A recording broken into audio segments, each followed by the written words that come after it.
Bonsoir, nous sommes ici au stade Jules Deschazos pour cette rencontre vraiment très importante, on va même dire décisive du côté cannois surtout. Les Cannois sont relégables depuis le début du championnat, ils ont même passé 19 journées à la dernière place et cette dernière place, ils l'ont quittée la semaine dernière en battant Strasbourg 1-0 juste avant cette rencontre. Adi Cotte avait dit à ses joueurs, écoutez, amusez-vous, la SCAN est à vous. Message reçu 5 sur 5 et du coup, eh bien, ils ont quitté cette dernière place. Robert de Wilder, bonsoir. Bonsoir, ils ont quitté cette dernière place. C'est encourageant pour l'avenir et l'avenir des Cannois. Je crois que à l'occasion de l'échauffement, on a vu un groupe très déterminé. Je crois que ce soir, ils ont envie de refaire le coup de Strasbourg, là où il s'était imposé 1-0. Alors Robert, vous êtes avec nous, non pas seulement parce que vous avez aussi vécu un peu cette position, beaucoup d'entraîneurs la vivent. Comment se passe justement, surtout une fin de saison dans cet état d'esprit? Mais je crois que les Cannois, malgré tout, sont dans une position quand même difficile, certes, mais quand même avec un gros moral avec la victoire de la semaine dernière chez eux, avec aussi la victoire contre Strasbourg à l'extérieur. Donc actuellement, ils ont certainement le vent en poupe. Et comme vous le rappelez, Christian, ils ont quand même quitté la dernière place du classement. Et je crois que c'est quand même quelque chose de très important au niveau psychologique. Donc je crois qu'ils vont essayer d'aborder le match ici avec une grande confiance. Mais pour cela, il va falloir battre des joueurs havrais qui réussissent bien depuis quelques temps. Ils restent sur une grande série de victoires ou de matchs nuls. Ça va être aussi l'une des clés du match car le Havre est difficile à être battu chez elle. Oui, le Havre gagne souvent. Il a battu d'ailleurs le leader, il a battu Metz. Il a aussi battu Châteauroux 5-0. Je crois que ces derniers matchs, les derniers matchs des Havrais, ce sont des matchs qui ont été à la fois très généreux, mais aussi des matchs de grande valeur. Allez, pour rentrer tout de suite dans cette rencontre avec Jean-Pierre Curotte qui sera à la réalisation ici au stade Jules Deschazos, on va découvrir l'équipe du Havre entraînée par Denis Troche. Oui, ben, écoutez, dans les buts, le jeune Hamel, une charnière centrale composée de Delaunay et Paulet qui sera certainement la charnière solide de l'équipe, l'épine dorsale, avec devant eux Denef en tant que joueur devant la défense centrale, Dorasso qui sera le meneur de jeu, là où toutes les sources de ballon seront utilisées, avec Bekanovic en joueur de pivot et surtout Prat qui recherchera surtout la profondeur. Les remplaçants, Bochet, Pasquale, Diallo, Orlaville et Boum Song. La composition du côté de l'équipe entraînée par Adi Cotte, l'équipe cannoise. Oui, je crois qu'elle va s'appuyer sur un 5-4-1 ou alors un 3-6-1 avec bien sûr des joueurs aussi d'expérience comme Vimbé dans les buts, Vanenbourg à la manœuvre, Leroy en fer de lance devant, qu'il sera chargé quand même de mener et de perturber la défense adverse. Et surtout aussi Marsiglia, quand on connaît un petit peu la frappe de Marsiglia. Ndami, un jeune qui est en train de faire ses preuves en première division. Je crois qu'ils sont actuellement en pleine confiance. Et le banc composé de Fred de Grondin, d'Eboki, Pau, de Boutoba et d'Assignon. Les voilà qui sortent ces deux équipes avec Janel ici et son numéro 36, le président Huro. Ah, il revient, il est tout beau, tout bronzé. Et l'arbitre, Dominique Fraise, qui sera assisté de Bernard Citruc et Davilio Nunez. Kogler. Kogler qui disputera la Coupe du Monde en France avec l'Autriche. Amel, Camara, une équipe extrêmement jeune du côté du Havre. Bekanovic fait figure un peu d'ancien, lui l'ancien Lillois, l'ancien Marseillais qui n'a pas trop réussi du côté du stade Vélodrome. Et on va retrouver Dominique Armand qui est avec nous sur le banc. Oui, bonsoir, on est en compagnie de Laurent Leroy. Laurent Kahn n'est qu'à un point du maintien. Alors ça veut dire quoi ce soir? Ça veut dire que vous venez pour prendre un point ou au mieux vous allez essayer de remporter le match? On vient ici pour gagner, quoi. C'est comme tout le monde, mais bon, on va essayer de jouer comme Strasbourg, les coups à fond et rester équilibré, rester en bloc. Et je crois qu'avec les comptes qu'on va avoir, c'est à moi de marquer. Alors la composition d'équipe montre que vous êtes seul devant. Ça va se traduire comment sur le terrain de l'organisation? C'est vrai que je joue tout seul devant, mais bon, ça ne m'a pas empêché de faire le penalty contre Strasbourg. J'espère recommencer ce soir. Merci. Ah, une phrase importante dans cette interview de Laurent Leroy. Nous sommes venus ici pour gagner. Oui, Laurent Leroy, jeune joueur aussi, j'ai eu l'occasion de l'avoir avec moi à Valenciennes. C'est un garçon. Oui, voici la rentrée des équipes sur le terrain. Mais Et également du côté de l'équipe entraînée par Denis Troche. ils jouent un coup, ils sont capables de faire des coups. Une équipe aussi très jeune, Christian. Oui. C'est à l'honneur sur cette pelouse du stade Jules Deschazos avec des joueurs notamment du côté de cette équipe de Cannes comme Mdani, comme Leroy. Et également du côté de l'équipe entraînée par Denis Troche et sa célèbre moustache. Lui qui n'a connu cette position de relégable que de la 9e à la 19e journée cette saison avec cette équipe havraise. Et puis elle est remontée dans le classement pour désormais se situer en 12e position avec 6 longueurs d'avance sur Cannes actuellement. 6 longueurs sur donc le dernier relégable dans cette première division. C'est la 29e journée du championnat de France. Il reste donc à compter de ce soir 6 rencontres et 18 points à distribuer. Robert, 18 points pour se sauver. Alors nos amis de l'équipe disaient ce matin qu'il fallait 11 victoires. Avec 11 victoires, on pouvait dire ouf. Eh bien, pour l'instant, du côté de ces équipes du bas de tableau, elles sont toutes pratiquement à 7 ou 6 succès. Ça voudrait dire qu'il faudrait gagner 4 fois sur 6. Oui, c'est certainement possible pour certaines d'entre elles, mais bien sûr, pas toutes. Hein. Les Cannois, malgré tout, ont gagné la semaine dernière. Ils ont gagné aussi la semaine précédente. Pour l'instant, je crois, c'est certainement eux qui sont certainement dans la recherche justement du maintien. Allez, on est parti dans cette rencontre avec un premier ballon à destination de Lionel Prat à la lutte là avec la défense cannoise sous l'œil d'Adik Côte. Il ne peut jouer, il est blessé, fracture de la tête du péroné gauche. Il fait partie d'un des 2 blessés en fait avec Freinet qui lui est absent pour une douleur musculaire. Remise en jeu. Allez, avec Hénin qui avait essayé de redonner à Lionel Prat. Ballon récupéré par Barreul. Attention à l'interception de Camara. Et puis maintenant, Denef, l'ancien niçois. On essaye d'écarter du côté de cette équipe havraise avec Dorasso, le véritable leader, le meneur de jeu de cette équipe. Il a gardé le contrôle du ballon.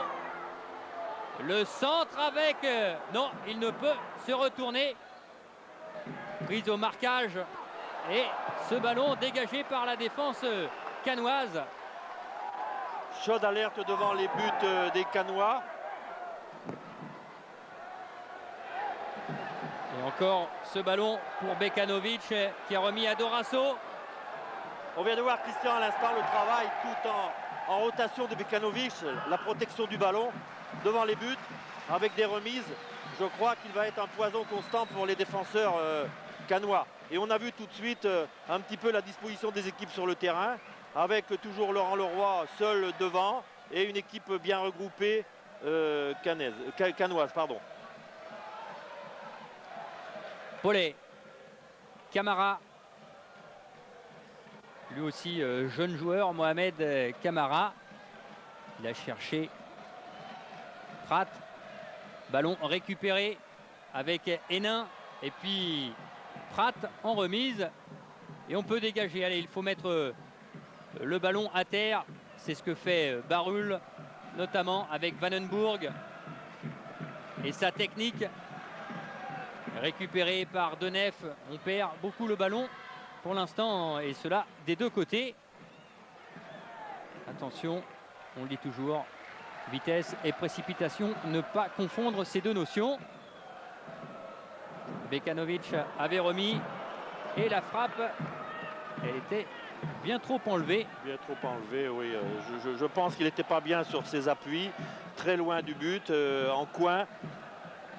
Frappe signée Oumar Sané. Oumar Sané, oui.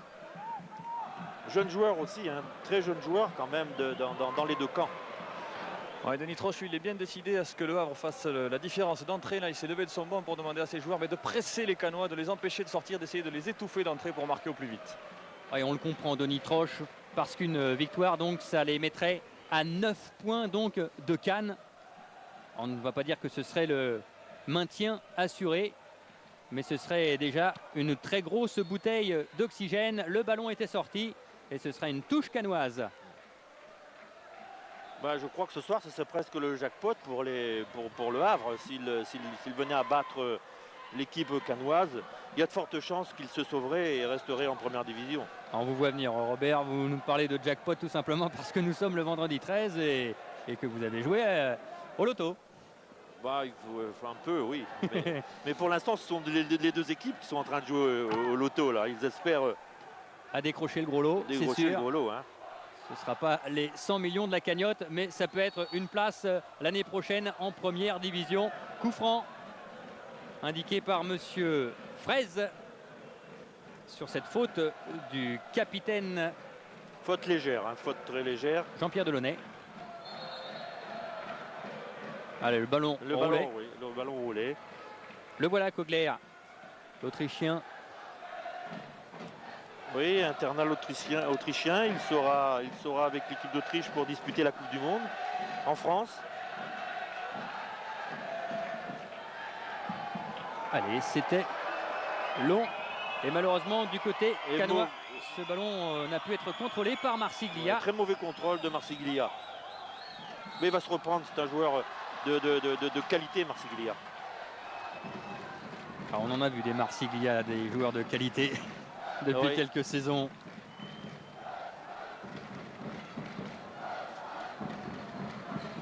Paulet, ce numéro 4 est un ancien cannois.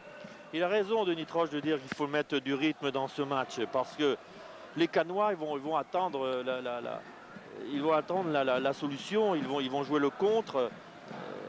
Ça leur a réussi au Havre et pourquoi pas ce soir, hein.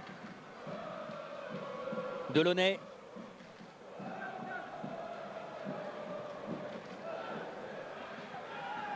Ballon qui arrive directement sur Janel, qui est apparu en cours de saison dans cette équipe cannoise.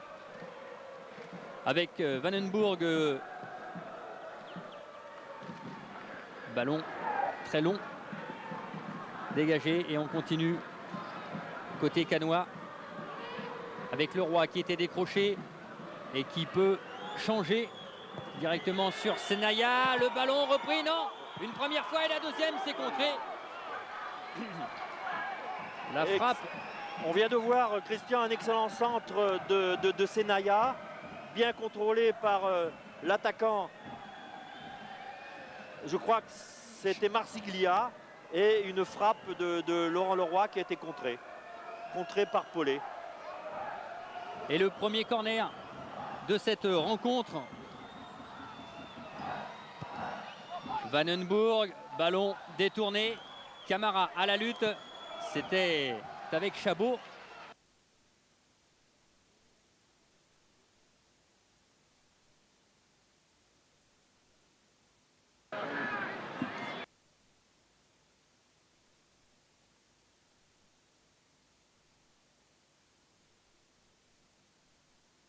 De la part de Zavagno.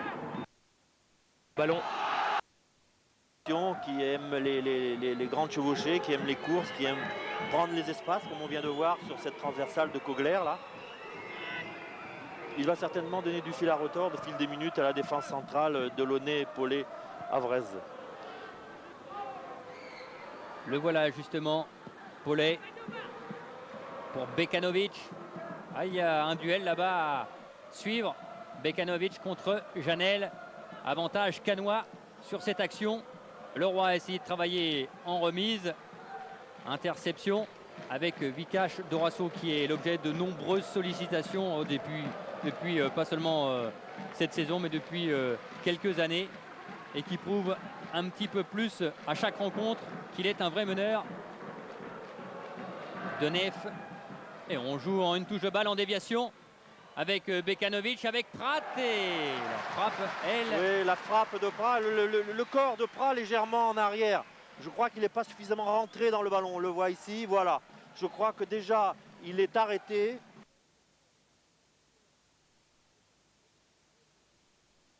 Au deuxième poteau, il y avait Ouais, Papin cette fois. Il y avait Jean-Pierre Papin qui lève le bras, qui réclame le ballon. C'est vrai que Johan Nikou ne l'avait pas vu. Capitaine d'un soir, Jean-Pierre. Amico, encore un bon ballon sur le poteau et but. Ah, ce ballon qui partait bien, c'est vrai. Et la défense. Je serais encore meilleur si je marquais davantage, notamment sur corner quand je monte.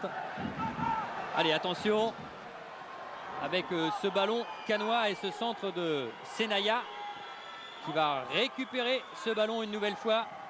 Au deuxième poteau, il y avait le roi. C'est directement sur Sébastien Hamel, le jeune gardien havrais qui remplace en fait Cassard. Cassard qui était dans les buts au match aller. Le match aller qui s'était terminé sur un score de parité, un partout. Charvet avait marqué pour Cannes, hors la ville, du côté de cette équipe havraise. Allez, Paulet. Non, la relance n'était pas assurée. Interception de nouveau canoise. Janel. Et là, eh bien, on a trouvé simplement une touche. Ouais, une mauvaise relance de Janel. Auparavant, on a vu deux transversales de Kogler, à la fois une sur le côté gauche pour Senaya et une autre pour Laurent Leroy sur le côté droit. Je crois que Kogler est capable de jouer long et surtout de jouer précis. Louis-Jean, il a été préféré à Mansouri et du coup c'est le seul changement par rapport à l'équipe qui est allée obtenir un très bon match nul 2-2 à Rennes la semaine passée. Le voilà, Louis-Jean. Obstruction de Senaya. Senaya, ouais, fait une obstruction de Senaya. Oui, on voit un petit peu, c'est très léger, mais c'est faute. L'arbitre, c'est faute et l'arbitre est très bien placé. Vikash Dorasso, Bekanovic, non, ce sera le grand Grégory Vimbé, lui aussi que vous connaissez. Oui, bien Robert. sûr, c'est un garçon qui a commencé à Nancy, international junior, et il était le deuxième gardien, il a fait ses classes à Nancy. Et alors quand vous avez vu un joueur comme lui, parce que bon, on sait que vous êtes aussi un formateur, vous aimez les jeunes, vous vous êtes dit tout de suite, Vimbé, il ira haut. Oui, bien sûr. Et bon, il avait déjà de grandes qualités. C'était dans le domaine aérien du fait de sa grandeur. Il avait par contre une certaine raideur. Et en plus de ça, il était très filiforme, je dirais. Et avec le temps, avec les années, avec le travail, avec de la musculation, eh ben, je crois qu'il a énormément progressé. Progressé bien sûr au niveau de la détente, mais pour lui déjà, il était déjà grand. Mais surtout au niveau de la vision et au niveau technique. Pendant ce temps, eh bien, Louis-Jean s'est retrouvé à terre sur cette faute canoise. Oui, je crois que c'est Senaya un peu trop emporté. On peut repartir du côté havrais. Vikash Dorasso, il revient souvent jouer ses ballons. Camara maintenant. Bekanovic avait fait l'appel. Et comme ça ne bouge pas suffisamment, comme il n'y a pas de solution, on ressort le ballon, on le fait tourner pour essayer de faire sortir cette équipe canoise. Ah, il va falloir franchir ce double rideau canois. Ça paraît être facile, mais on voit à travers la disposition sur le terrain des Havrais, ils recherchent de la largeur. Et je crois qu'il faudra, pour trouver des espaces, qu'ils écartent au maximum le jeu. Ouais, ce sera difficile parce qu'Adicot, lui, n'est obsédé que par le placement et l'agressivité défensive de ses joueurs. Adicot, donc, entraîneur, joueur. C'est vrai que c'est, comme il le dit, une aventure qui n'est pas courante en Division 1. Le fait d'être joueur, eh bien, ça ne l'a pas trop gêné. Il nous disait dans sa fonction, même si c'est vrai, ce n'est pas l'idéal. Le plus dur, peut-être, c'est de passer du rôle de collègue à celui de patron. Attention, avec Louis-Jean. Et ce ballon dégagé par la défense canoise. On vient de voir une excellente attaque, toujours avec Dorasso, Bekanovic. Bekanovic toujours en pivot. Et une infiltration, je crois que c'était Louis-Jean, l'infiltration de Louis-Jean, oui.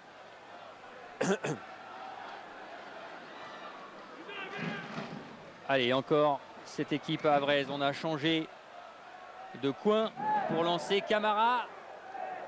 Et c'est contré, ce sera le premier corner cette fois-ci pour l'équipe du Havre. Camara qui nous rappelle un petit peu Ibrahim Ba, non pas simplement par sa chevelure. Et parce que Ibrahim Ba, il a débuté ici au Havre. Il a débuté ici. Bon, il jouait davantage sur le côté droit, Ibrahim Ba. Camara est davantage gaucher sur le flanc gauche, mais bon, pourquoi pas. Et Ba, eh bien, il a joué aussi derrière. Oui, bien sûr. Vikash Dorasso. Oui, l'amorti de Bekanovic, la frappe et l'arrêt réflexe. Sur cette reprise, Pratt avait détourné et c'est Vimbé qui a sauvé. On voit l'excellent contrôle de la poitrine de Bekanovic avec la frappe. Allez, on est toujours dans le jeu. Avec Hénin, ce centre encore pour Bekanovic et la nouvelle parade de Grégory Vimbé qui vient de sauver à 2 reprises son équipe sous le feu des actions. Oui, on de voit cet le homme. centre Et Bekanovic, une reprise du pied gauche, une excellente reprise, sauvée des 2 points par Vimbé. Et là, il n'y a qu'une solution, Robert, c'est mettre les 2 points, ne pas essayer de la bloquer. Absolument, absolument. Je crois que le ballon arrive très très vite. Hein. La première frappe instantanée. Ça, c'est la première frappe. Elle va revenir. Dégagée comme on peut. Et on est reparti du côté havrais. Allez, on a pris une petite emprise sur la rencontre. Louis-Jean. Et ce ballon, toujours pour l'équipe du président Jean-Pierre Hureau. À 2 véritables occasions. Ah si, du côté canois, on se disait, il faut garder le même enthousiasme, il faut s'amuser. Eh bien, pour l'instant, ce sont les Havrais qui ont failli s'amuser. Oui, on revoit là, la balle est repoussée des 2 points par Grégory Vimbé. Je crois que c'est un excellent arrêt réflexe parce que si le ballon arrive à 20 cm de Vimbé, il risque d'être battu hein, parce qu'il y a beaucoup de monde dans la surface. Là, allez, Hénin. Et ce sera cette fois-ci un 6 mètres.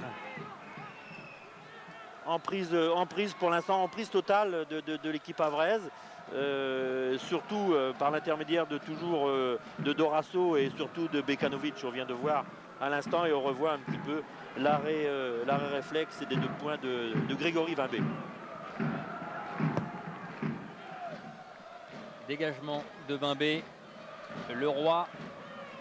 Et quand vous parlez d'emprise sur cette rencontre, eh bien c'était une emprise territoriale et maintenant c'est une emprise au niveau des occasions avec ces 2 frappes de Bekanovic. Mais attention avec Jérôme Leroy dans la surface de réparation. Le ballon a été contré et freiné au début par Paulet.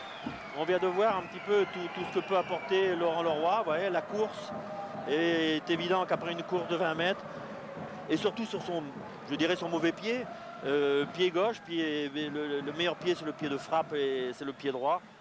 Il a écrasé un peu trop sa frappe. Elle nous a démontré sur cette action ses qualités. Lui, quand on dit il va droit au but, c'est la devise de l'OM, c'est un peu sa devise aussi. Absolument, absolument. Il ne faut pas oublier non plus que le dernier match à l'extérieur à Strasbourg, c'est lui qui a occasionné le pénalty. Hein. Oui, c'est ce qu'il disait d'ailleurs à Dominique Armand tout à l'heure. Au début de cette rencontre, il a récupéré le ballon, Vandenbourg, Leroy, directement sur Sébastien Hamel. Hénin, Jérémy Hénin, il a 20 ans, il les a eu en novembre dernier. C'est le plus jeune joueur havrais sur la pelouse ce soir. Allez, Paulet, l'ancien canois, il n'est pas attaqué, alors il poursuit. Camara, là, directement pour Zebina. Et Janel pour relancer directement sur l'ancien canois Ludovic Paulet. Voilà, on a perdu le ballon des 2 côtés. Et Doracho pour essayer de remettre un petit peu d'ordre dans cette maison havraise. La remise était signée Pratt et les Havrais vont bénéficier d'un nouveau corner. D'un corner, mais il y a 2 blessés là-bas, un canois et un Havrais. Paulet. Oui, Paulet. Par contre, on ne voit pas. Oh, ça doit être Chabot, Sébastien Chabot. Non. Si, Chabot. Là voilà, sur... Oui, c'est Chabot, voilà. Je crois que Chabot reste au sol. Il me semble qu'ils se sont télescopés. Et lui, à hauteur du genou, je crois, Chabot. pour l'instant, c'est le poignet là pour Paulet. Le poignet pour Paulet. Et puis la cheville droite. Ah oui, c'est la cheville. On revoit l'action. Ah, et en Oui, fait, effectivement. Ah, ouais. c'est le pied qui est... C'est le pied. Hein. C'est le pied de Chabot qui a été coincé. Qui a été coincé, je crois, par la main ou par Paulet. Allez, au corner. Oh non, il a pu reprendre Bekanovic. Et on repart alors que l'on joue à 10 contre 10. Pour l'instant, les deux hommes sont sur le bord de la pelouse. À l'opposé. Denef. Ouais, en Camara. cas de coup dur pour Sébastien Chabot, Adi Cotte a envoyé Assignon à l'échauffement. L'ancien Messin. Voilà, là, il est clair qu'on a attendu que toute cette équipe avraise soit réorganisée avec la rentrée de Paulet. Et on a attendu, mais on a perdu le ballon. C'est Naya. Voilà, les deux équipes sont de nouveau en place. Il a été volontaire et il a réussi à renvoyer ce ballon. Non, là, on perd directement le contrôle et la possession du jeu de chaque côté.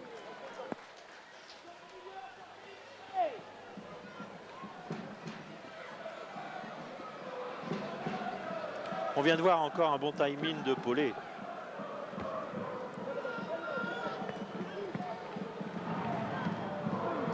Cache Dorasso pour Delaunay. Il y a un marquage de Barul sur Dorasso.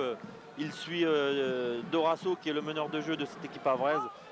Partout, je crois que, à défaut de se désintéresser du ballon, il s'intéresse bien sûr exclusivement de Dorasso. Marquage individuel strict de la part des Canois.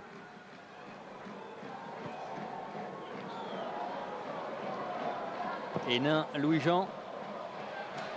Et quand vous parliez, attention, avec, c'était Lionel Prat directement sur main B.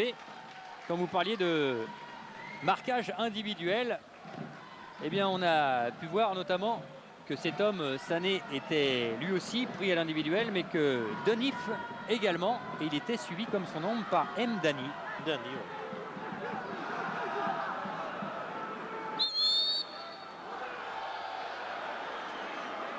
Intervention, Monsieur Fraise. Ce sera une remise en jeu pour cette équipe canoise après 21 minutes de jeu, toujours 0-0. Mais allez, on va dire deux occasions franches à 0 du côté canois. Deux frappes signées Bekanovic en moins de 30 secondes. Et toutes les deux détournées par Vimbé, qui peut relancer sur Janel. Pendant ce temps, Adi Cotte a interpellé Jonathan Zebina. Il lui a demandé de faire passer le message à ses collègues, d'être très concentré et très engagé sur les duels. Oui, il y a énormément de duels. Je crois que les Canois aujourd'hui veulent absolument gagner la bataille 1 du milieu, de rester bien groupés dans leur partie de terrain pour profiter au maximum des contres et pour eux avoir la possibilité justement de jouer dans les espaces et notamment sur Laurent Leroy et sur Vandenbourg. Vandenbourg qui est aussi bien pris de l'autre côté par aussi Denef. Hein. Je crois que c'est une réponse du berger à la bergère. Hein.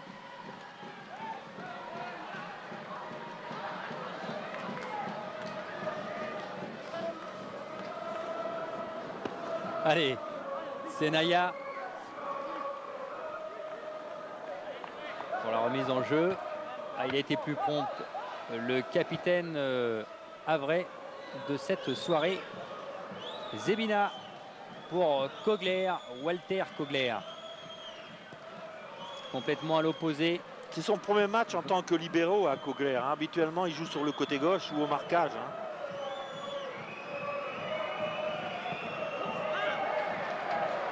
Intervention dans les règles par cette équipe havraise. Et Sané, lui, va pouvoir bénéficier d'une touche alors que Vandenbourg se replace. Vandenbourg, vous parliez de Kogler libéraux. On a vu Vandenbourg libéraux pendant de nombreuses rencontres. Oui. Effectivement, mais je crois que Van den Burg est capable d'apporter quand même la qualité au niveau de la dernière passe. Beaucoup plus. Certainement beaucoup plus. Bon, c'est sûr qu'au niveau de la relance et derrière, il était capable de bien maîtriser un petit peu tous les espaces et de bien organiser la défense centrale. Mais je crois que les Canois ont aussi besoin de joueurs qui sont capables de voir le jeu, de lire le jeu. Et Van den Burg fait partie de ces joueurs d'exception quand on sait la carrière de Van den Burg. Ancien joueur du PSV Eindhoven de l'équipe nationale. Ah ça c'est vrai qu'il a une fantastique carte de visite. Senaya. Louis-Jean, il travaille énormément sur ce côté droit depuis le début de la rencontre. Louis-Jean qui a pris la place de Mansouri, donc ça a été le seul changement comme vous l'avez rappelé tout à l'heure Christian, et qui ma foi se sort bien dans cette zone là où il faut aller quand même très très vite, puisque c'est là sur les côtés là où il y a le plus d'espace. Le problème des Havrais va être le suivant, c'est de se créer des espaces, parce que l'équipe canoise joue très très bien regroupée, et c'est elle qui profite justement de ces espaces. La remise en jeu signée Jérôme Leroy pour Marsiglia. Ah, pour l'instant, il y a très peu de soutien du côté du soutien offensif, bien sûr, du côté canois. On voit beaucoup Jérôme Leroy essayer de se positionner à la limite du hors-jeu. Senaya. Il s'était déjà mal embarqué sur le contrôle. Oui, il s'est précipité. On s'aperçoit quand même que le contrôle est hyper important. On vient de le voir là à l'instant. Et ensuite, si on veut lever le ballon, je crois qu'il faut avoir une autre position du corps. Je crois qu'il a écrasé davantage de son centre.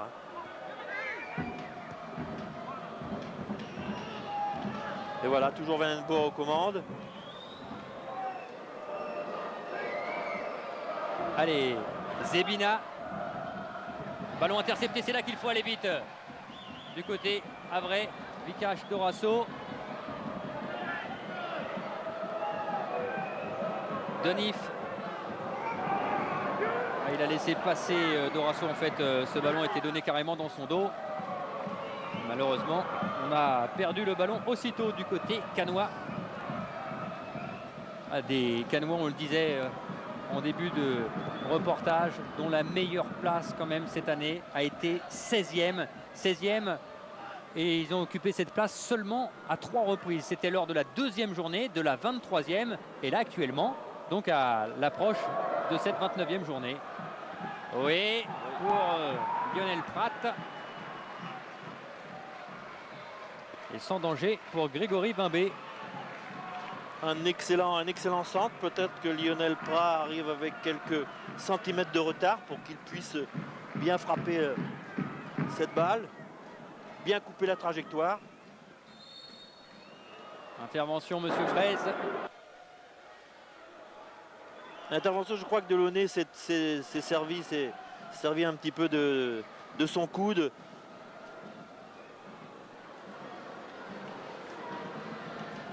Delaunay, c'est un joueur toujours très présent physiquement. Attention au coup franc avec Van den Burg aux manettes. Leroy, Laurent Leroy et pas Jérôme Leroy, est prêt à s'intercaler. La frappe, excellente frappe de Van den Burg, sauvée par le jeune Hamel. Très sèche. Très sèche. Excellente parade aussi d'Hamel, mais excellente frappe aussi de Van den Burg qui prend, voilà, du coup de pied. Excellente frappe et belle détente du jeune Hamel. On a vu un petit peu de la manière dont Van den Burg a pris un peu de... Van den Burg que l'on retrouve sur ce corner, malheureusement. Il est bien moins frappé. On va retrouver de toute manière Van den Burg certainement dans tous les coups de pied, tous les coups francs. Et puis les pénaltys, il en a marqué 3 sur ses 5 buts. Absolument, oui. Mais on a vu quand même la frappe de 25 mètres de Van den Burg. Alors, cadré déjà dans un premier temps, bien cadré. Alors justement, il y a quelques années, je dirais 2 décennies, on parlait beaucoup du côté des Pays-Bas, de ses entraînements avec ses medicine ball, avec ses gros frappeurs néerlandais. Oui. Mais il en fait partie. Oui, bien sûr, mais je crois que les Hollandais, les Allemands, les Anglais ont toujours eu de grosses frappes. Ils ont toujours aimé le jeu long, déjà le jeu long. et pour bien sûr pouvoir justement favoriser le jeu long, on est obligé de s'appuyer sur déjà une bonne musculature, et à partir de là, bien sûr, pour pouvoir allonger les distances, bien rentrer dans le ballon. Et ça, c'est l'école un petit peu, je dirais, allemande, anglaise et hollandaise. Et Vandenburg, lui, avait bénéficié d'une touche sur le tacle de Hénin. Et pendant ce temps, Denis Troche a demandé au Havrais de continuer à jouer haut, mais il a un petit peu secoué ses milieux et ses attaquants. Il leur a demandé de faire des efforts pour se sortir du marquage très serré des Canois. Et ça, oui, Dominique, c'est un marquage. Hein. Oui, bien sûr, ça va être extrêmement difficile parce qu'on le voit là, à travers un gros plan, qu'il y a très peu d'espace. La difficulté des Havrais, ça va justement de se créer des espaces. Et quand les Canois vont attaquer, et quand ils vont venir dans le camp havrais, c'est là qu'il faudra faire et parcourir la distance, c'est-à-dire le terrain très rapidement, et de s'ouvrir justement les espaces. À partir du moment où ils vont jouer comme à l'instant là en largeur et en passe latérale, ça va être difficile. On voit de nouveau les Canois qui sont bien regroupés. Hein. Et maintenant, c'est à eux qui, voilà, les Canois font le pressing sur le porteur du ballon. Et dès la récupération, c'est eux qui ont la possibilité d'aller très vite. Intervention canoise, Zebina, Vandenburg, on le recherche très souvent et très rapidement, car on le sait, voilà. Vous avez eu la démonstration là de ce que disait Robert sur ce jeu long cherché par Vandenburg, même si là, ce n'était pas précis, que ça va bénéficier à l'équipe de Denis Troche sur son banc. Ça peut être une des clés du match. Hein. Oui, certainement. En plus de Vandenburg capable de jouer long, il y a aussi Kogler. Il nous a démontré sur 2 ou 3 coups qu'il était capable justement aussi, lui, de décroiser et de croiser aussi. La colère de Denis Troche pour essayer de replacer cette équipe, ce dont nous parlait Dominique Armand voici quelques instants. Vandenburg, Kogler. Kogler avec un peu de réussite, mais... Marsiglia maintenant. Le problème côté canois, ce sera de trouver bien sûr des solutions devant quand on va remonter le ballon rapidement. Les Canois sont très présents dans les duels, hein. Très présents. Camara. Oumar Sané. Prat, c'est bien joué ça en déviation pour Bekanovic, même s'il l'excentre un peu. Là, c'est du 1 contre 1 pour se débarrasser du Canois. La recherche derrière, Sané. Et le centre, malheureusement, n'était pas ajusté. Alors, il a eu les deux intentions, hein, l'intention de frapper au départ, de centrer, puis il était loin du ballon. Oui, ça s'est précipité un petit peu dans son esprit et il ne savait plus. Il n'a pas fait le bon choix, mais ça devenait de plus en plus difficile parce que les Canois étaient de nouveau bien regroupés. Ça va aller, il va pouvoir rentrer. Bon, bravo Donat Delmotte qui écarte avec Pedros, qui le resserre de son pied gauche. Delmotte, Richard devancé. Allez, c'est le deuxième but. Strelzak n'a pas pu défendre juste devant Fourré. Devant Caviglia plutôt. On pourra dire qu'un point, ça n'arrangerait pas beaucoup les Canois. Ça les aiderait bien sûr, mais maintenant il faut vraiment être décisif. C'est à chaque fois 3 points que l'on va chercher. Senaya est signalé en position de hors-jeu. Sur une ouverture, une nouvelle fois de Vandenburg. L'amorti de Catherine. Qui a malheureusement servi à pas grand-chose. En toutes les contractions. Toutes des contractions.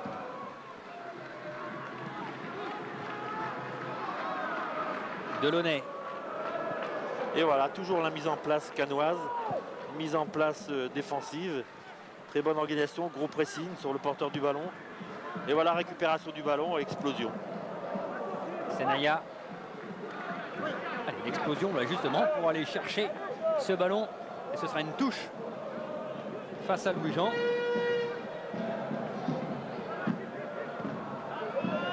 Marsiglia.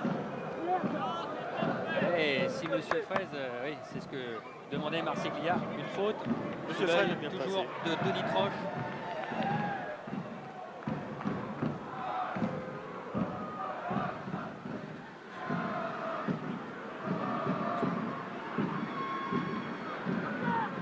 Allez, Delaunay. Et la remise, elle a été manquée de Lionel Prat. L'ancien Sochalien, notamment. Denif, obstruction sous les yeux de Monsieur Fraise. Obstruction de M. Dani. C'est Naya. Reprise avec Doracho. Allez, voilà, longue ouverture pour le Roi et intervention de Delaunay. Mais nouveau coup de sifflet de l'arbitre. On voit l'engagement de Laurent Leroy et la couverture et en même temps la faute de Delaunay sur Laurent Leroy qui une nouvelle fois s'était engagé sur le côté gauche et qui pose des problèmes aux défenseurs centraux. Au coup franc, oui, avec ce ballon de Vandenburg qui a été récupéré en 2 temps par le jeune Hamel. Et au pressing très haut les Canois pour essayer de récupérer immédiatement. Ce sera une touche en faveur de cette équipe du Havre. Oui, on voit exactement, on voit la frappe de Vandenburg liftée au premier poteau. Et je ne sais pas si c'est pas Laurent Leroy qui coupe la trajectoire. Ouais, c'était bien joué en même temps qu'il risque de surprendre Hamel. Et qu'il la laisse passer, qui fait écran avec son corps. Absolument. Et Denis Troche, il est en train de s'agacer, c'est le moins qu'on puisse dire sur son banc. Il en a un petit peu marre de voir son équipe buter sur ce bloc canois. Donc il incite ses joueurs à mettre du rythme et à jouer un petit peu plus juste et plus précisément. Et Dominique, Jean-Pierre Curotte, lui, à la réalisation aux manettes, eh bien, il l'a bien vu. Car on l'a vu effectivement s'énerver à plusieurs reprises, là, depuis quelques instants, Denis Troche. Le premier carton de la partie. En faveur de Chabot.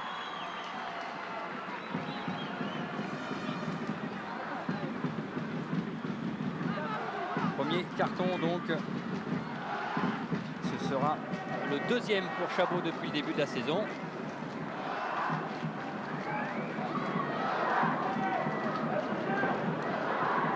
Sané avec Louis-Jean, la tête et l'arrêt sur sa ligne de Grégory Bimbé. Il a surpris ce centre. Oui, le centre qui est passé dans le dos des défenseurs. Mais Grégory Bimbé est bien placé, très bien placé sur cette action et au premier poteau. C'est un arrêt tout à fait impeccable. On revoit le centre de Sané et la tête de Louis-Jean. Et au premier poteau, tranquille, je dirais, Grégory Bimbé.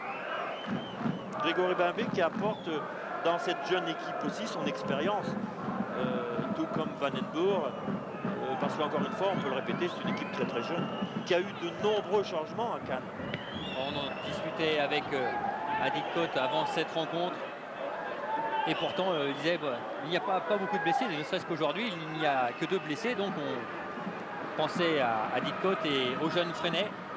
Mais en fait, on a très vite compris, disait-il, que le groupe devait et pouvait se responsabiliser, mais ça n'a pas été le cas. Il y a eu des grandes déceptions, notamment du côté de Charvet, qui a manifesté sa non-volonté de jouer. Il a entraîné dans son sillage quelques joueurs. Il y a eu aussi un recrutement, disait-il, très décevant, avec notamment Jensen, son compatriote. Ces joueurs n'ont pas réussi à s'adapter, adapter leur jeu à ce joueur qui aurait dû être une pièce maîtresse. Et puis il y a aussi des joueurs qui enfin n'ont pas confirmé. Voilà pourquoi Cannes se retrouve en position de relégable et est relégable depuis le début de la saison. On voit la faute. On vient de voir à l'instant le travail en pivotant de Bekanovic. Et une faute de Kogler sur ce même Bekanovic. Avec un coup franc et la frappe, on l'attend, très lourde, du jeune Jérémy Hénin. C'est parti! C'est directement sur Bimbé. Et on apprécie du côté du stade Jules Deschazos, là où on était habitué ces dernières saisons, à voir ces terribles coups francs de 30-35 mètres de Teddy Bertin, parti cette saison à l'Olympique de Marseille.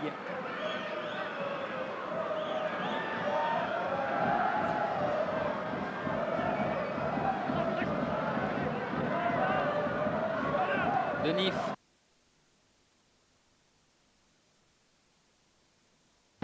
Attention à ce corner. Guivarch est en position, c'est vrai. Ça bouge et Diomède qui centre, un centre très très haut pour la tête de Goma. Guivarch qui récupère, qui frappe, c'est but. Et but de Steve Marlet qui était en embuscade. Il a pu prendre le contrôle du ballon. Ah, il est d'une élégance. Dorasso. Toujours le ballon à portée de pied. Il le caresse. Il le caresse, on voit l'intérieur, extérieur, on voit tout le travail. On vient de voir la frappe. Et on voit la frappe de Hénin, une excellente frappe qui a été contrée et qui aurait pu surprendre. On voit un petit peu beau coup d'élan, contré. Elle aurait pu prendre 20B ou à contre-pied ou éventuellement le lober. Pratt. Oui, on disait à l'instant, Christian, tout le travail un petit peu technique. Attention avec ce lob. Tentative de lob de Lionel Pratt. C'était vraiment très bien senti de la part de l'attaquant havrais. Oui, une très belle action de Lionel Pratt qui avait vu d'ailleurs 20B légèrement avancé, mais enfin quand on voit un petit peu la hauteur de 20B. 1m93. Quand même, hein, c'est pas facile. Hein. Pas facile à lever. Alors, on a vu le Toulousain Moreau marquer un superbe but de très loin. Un lob parfait. Ah, si on ne tente pas, de toute façon, on ne risque pas d'obtenir quoi que ce soit. Zebina. Oui, pour Marsiglia, ça c'est un bon ballon de centre. Et directement détourné par Paulet. Ce sera un corner en faveur de l'équipe cannoise.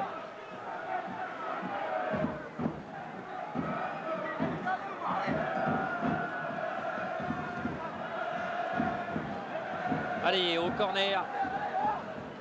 Les Cannois, le duel, le roi. Paulet, c'est au deuxième poteau, c'est trop haut pour Janel, qui était venu prêter main forte à ses attaquants. Un corner très bien frappé, hein, très bien frappé. Il aurait certainement fallu que les joueurs cannois partent d'un peu plus loin. Denif. L'ancien niçois, une équipe niçoise d'ailleurs qui est en bien fâcheuse posture en deuxième division, au bord de la relégation vraiment. Dorasso. Oui, on peut dire que le football sur la Côte d'Azur ne brille pas de mille feux actuellement. Ici, attention à Laurent Leroy. Et quand Robert de Wilder dit ça, c'est vrai qu'on pense à Cannes qui est relégable, à Nice qui est en position très difficile, délicate en deuxième division, que Toulon est relégable pour l'instant en deuxième division. On a un aperçu un peu du désastre de cette Côte d'Azur. Et le contre avec Marsiglia, il est signalé hors jeu.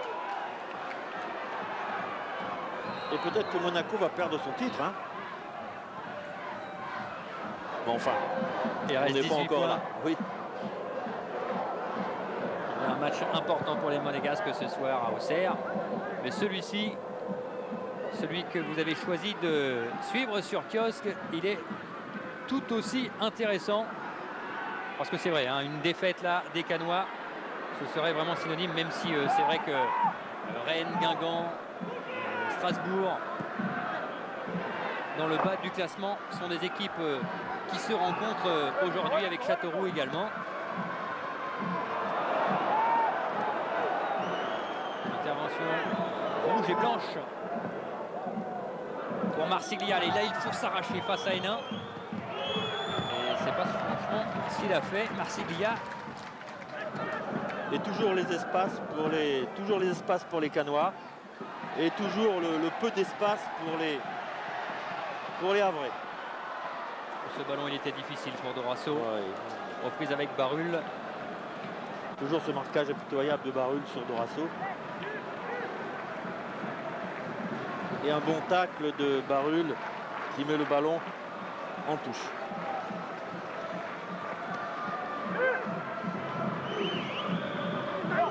Dorasso. Hénin. Denif. C'était bloqué fermé à droite. On essaye de passer côté inverse. Attention. Dégagement. Chabot. Ballon récupéré par Sané. Il a frappé, ça a été contré. Ça chauffe, ça chauffe, ça chauffe. Oui, même s'il ne fait pas très chaud ici, oui, du côté de la Haute-Normandie. Hénin. Nouveau ballon en touche, cette fois-ci par Barul, Patrick Barul.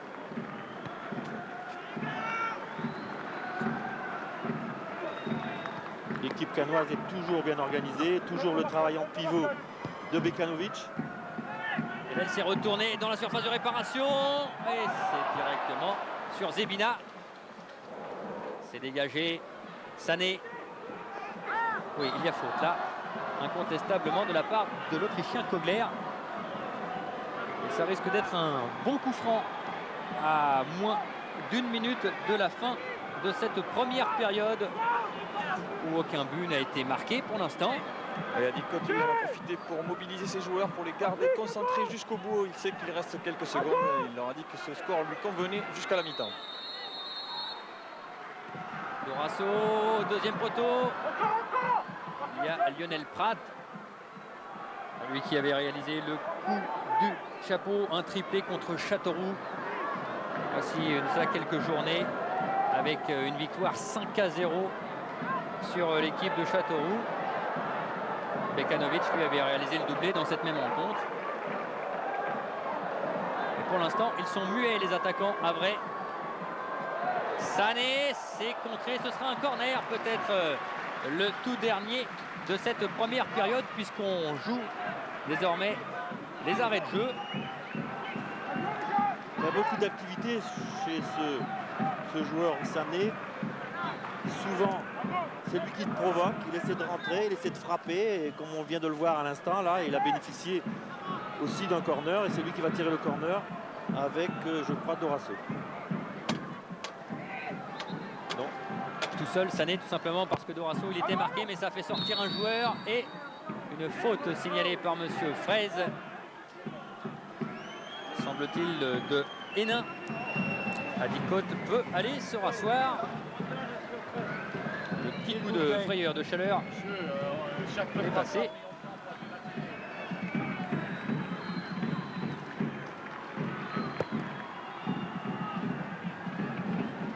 Déviation, Marsiglia directement sur Hénin. Et cette fois-ci, c'est bien terminé. Sur ce score de 0-0, Amel a gardé ses cages vierges. Adil Cote, lui, eh bien, a réussi pour l'instant la moitié d'un pari, car pour lui, il faut absolument, on l'a dit, avant le début de cette rencontre, l'emporter. Vicas, Dorasso, Lionel Prat et Dominique Armand. Oui, Lionel, quelques occasions, mais malgré tout, une mi-temps très fermée, très disputée avec un bloc canois pas facile à bouger. C'est vrai qu'ils sont venus ici pour jouer les matchs nuls et si possible en mettre un en contre. Donc à nous faire attention à ce schéma. On essaye d'attaquer par les côtés, par l'axe central, mais c'est vrai qu'ils sont bien regroupés, c'est très dur. On va essayer de pousser en deuxième mi-temps et puis j'espère qu'on arrivera à ouvrir le score rapidement en deuxième mi-temps. Alors justement, Denis Troche, il insiste beaucoup pour que vous jouiez haut, que vous essayez de bloquer les Canois. Quand on est attaquant comme vous, c'est difficile de se sortir du marquage dans ces conditions. Oui, c'est sûr, mais disons que si on récupère le ballon, on est beaucoup plus près du but adverse, donc c'est mieux aussi pour nous. Et bon, on a manqué un petit peu de réussite sur certaines occasions. J'espère qu'en deuxième mi-temps, la réussite sera avec nous. Merci. Eh bien, c'est ce qu'on peut espérer du côté de cette équipe avraise. Allez, on va les laisser retourner tranquillement au vestiaire, car vous le savez, sur Kiosque, on a toujours énormément de choses à vous proposer à la mi-temps. Et puisque l'on vient de voir Dominique Armand avec Lionel Prat ici aux interviews, eh bien, il va nous démontrer, Dominique, qu'il a le don d'ubiquité, car il va nous proposer dès maintenant le stop 10 de la 28e journée. C'est parti avec Dominique.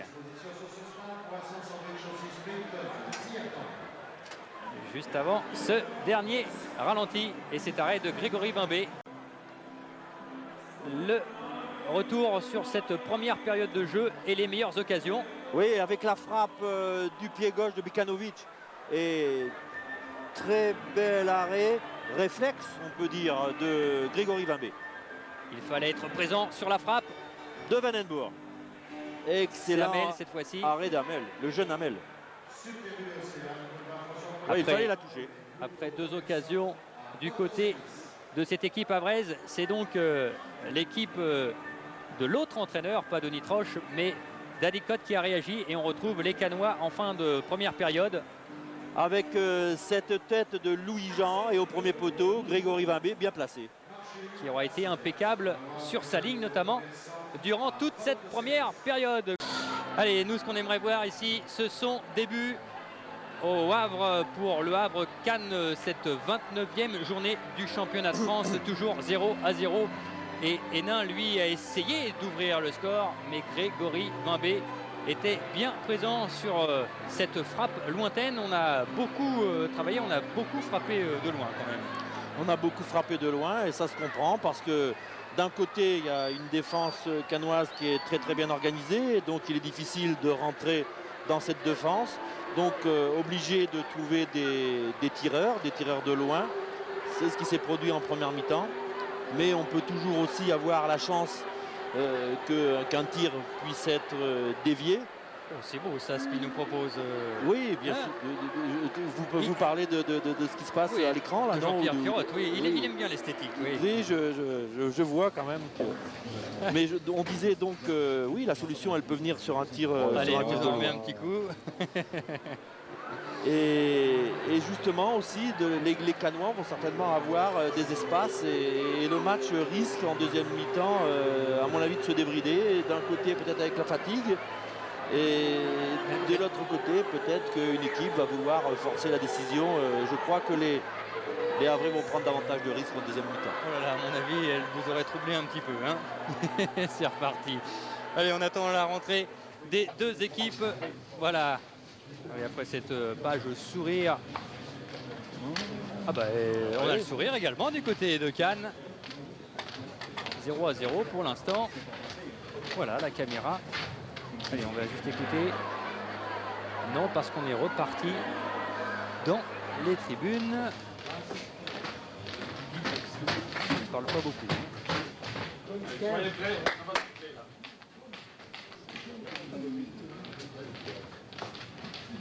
Il y a Seb Chabot, il y a Hugo Chanel, parlons de problèmes physiques. Tous les deux, si vous pouvez continuer, continuez. C'est que 45 minutes dans votre vie. Si ça va pas, ça va pas. Allez, côte.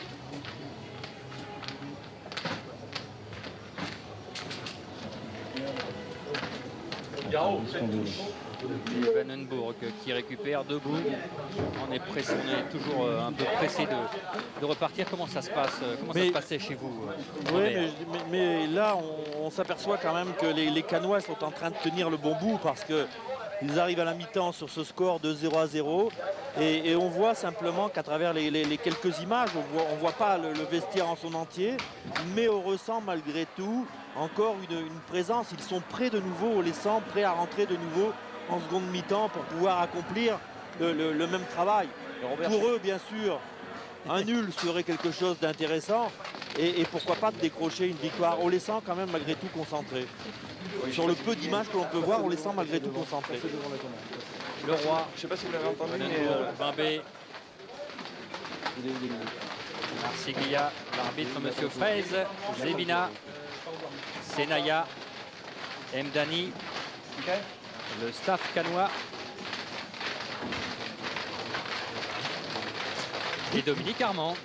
Christian, on est en compagnie de Michael Marsiglia. Alors, première mi-temps solide de la part de Cannes, vous allez poursuivre dans cette voie?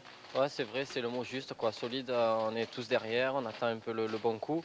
C'est vrai qu'à un moment, moi j'ai une bonne occasion pour donner un ballon sur le Roi, puis manque de précision ou manque de lucidité, et puis bon, je rate. Mais j'espère encore avoir une occasion comme celle-là. Alors Laurent Leroy nous a dit tout à l'heure, on est venu pour gagner. Ça veut dire que Cannes va prendre de plus en plus de risques à mesure que la partie va avancer. C'est vrai, bon, ce qui irait bien sur nous, c'est que marquer à la dernière minute, à la fin, comme on a fait à Strasbourg, ce serait un match idéal pour nous, quoi. Merci. Eh oui, mais ça se reproduit pas forcément à chaque occasion. Allez, on va bientôt repartir pour cette deuxième période.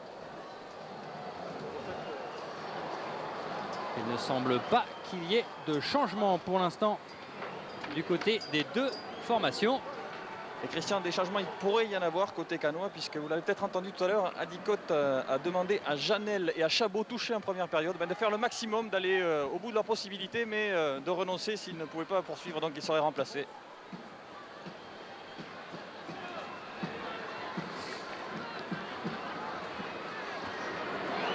L'arbitre, Monsieur Fraise, pour le début de cette deuxième période. Et c'est parti pour la 46e minute de jeu.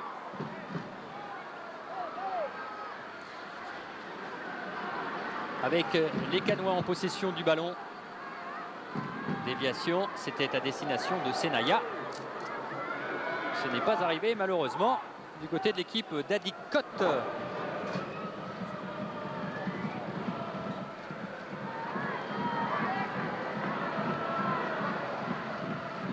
Leroy.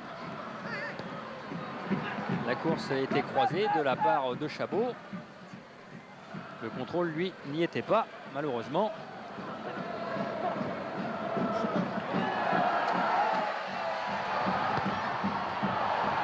Avec cette intervention, oh là là, l'arbitre, Monsieur Fraise, a laissé jouer. Pratt était au contact avec Bimbé. Ce n'est pas terminé avec Dorasso. Camara. Et la frappe, elle est terrible, elle se poteau, il a vu. Elle est signée Denif. Thierry Denif. 46e minute de jeu et le Havre ouvre le score 1-0. Oui, d'entrée de deuxième mi-temps, c'est extra pour le moral des Havrais. On a vu surtout une excellente frappe de Denif, mais auparavant, on venait de voir aussi un excellent centre de Sané et un non moins remarquable plongeon de Grégory Bimbé, mais il a dû s'avouer vaincu sur une frappe de Denif, une excellente frappe de demi-volée qui a frappé le poteau gauche et qui est allé mourir dans le petit filet opposé. Très bonne entrée en matière pour la deuxième mi-temps. Et Denif qui inscrit son premier but de la saison, lui, le Niçois, l'ancien Niçois plutôt. On parlait des frappes de loin. Celle-là est belle. Hein, et bien celle-là. Et puis on avait dit la solution viendrait certainement d'une frappe de loin. Ben voilà, Denif vient de nous en apporter la preuve. Attention à la réaction avec Vandenburg. Et ce ballon détourné par Hamel. Ah, c'est parti. Et c'est parti pour s'enflammer durant cette deuxième période.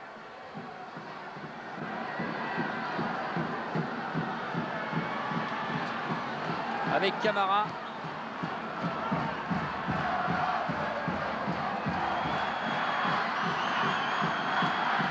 Allez, toujours Louis-Jean et on est reparti du côté de cette équipe avec un carton jaune. Deuxième carton du côté de cette équipe du Havre et cette fois-ci pour Kogler. Diawara, il n'y a personne pour récupérer cette balle, voilà qui est fait par l'intermédiaire de Morten Nielsen. Collé. Nielsen qui va pouvoir s'infiltrer, crocher quelque peu par Gousset, c'est bien fait, il y a des espaces là pour Baticle. Centre de Baticle, coup de la tête, Denis Barbuc.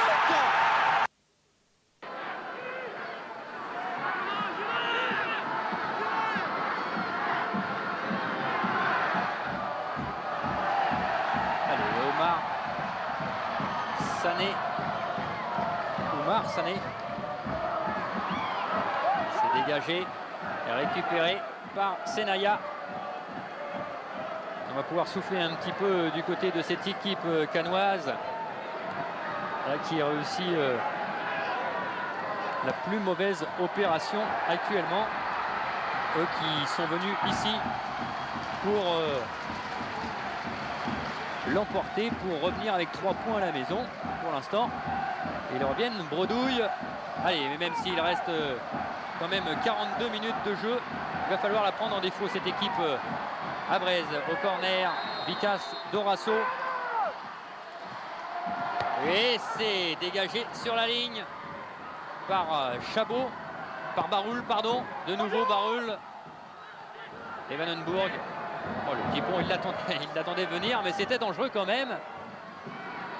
Directement une passe de 40 mètres sur le Roi. C'est osé ce qu'il vient de faire Vandenbourg dans sa propre surface de réparation. Mais osé, mais ça aurait pu être méritant, puisque après il y a une balle en profondeur sur Laurent Leroy.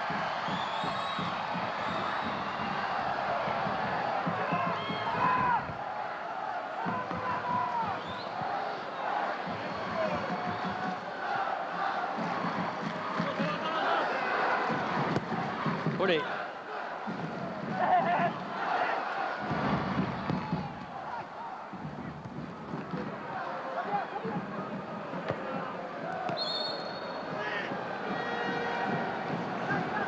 En jeu de Leroy.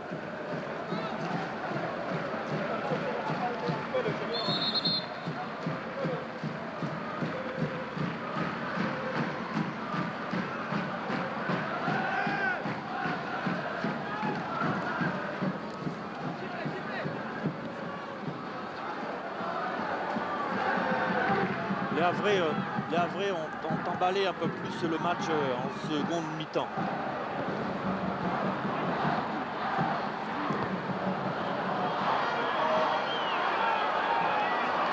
Allez, ballon pour Paulet et Delaunay, la charnière centrale. Hénin. Louis-Jean, on fait circuler Denif, le buteur pour l'instant.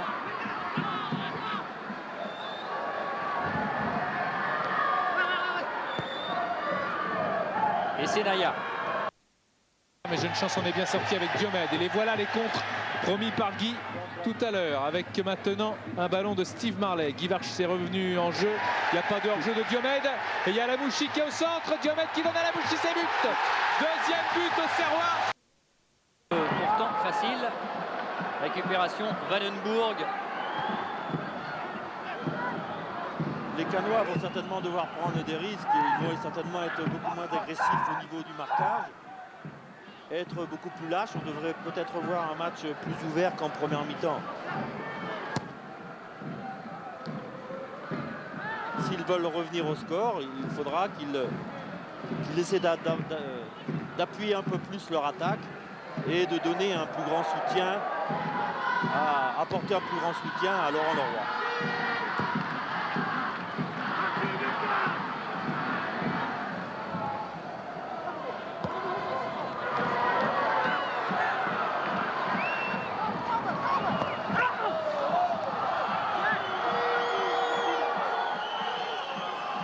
Avec Vandenbourg, Leroy avait fait l'appel. C'est finalement Marsiglia qui a été trouvé au centre. Il s'est débarrassé de Denif. Et on rejoue sur le maître à jouer justement de cette équipe Vandenbourg. Baroul maintenant. Ballon contré, c'est ce qu'il pouvait pratiquement obtenir de mieux.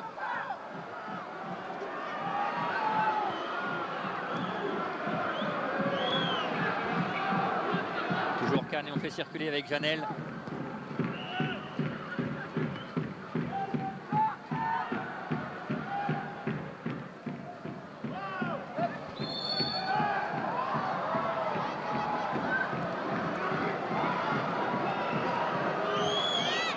Allez, on va revoir le but et cette frappe de Denif. Cette frappe extraordinaire dans le mi-volée, légèrement en mi-volée de Denif, qui va heurter le poteau et qui rentre dans le petit filet opposé.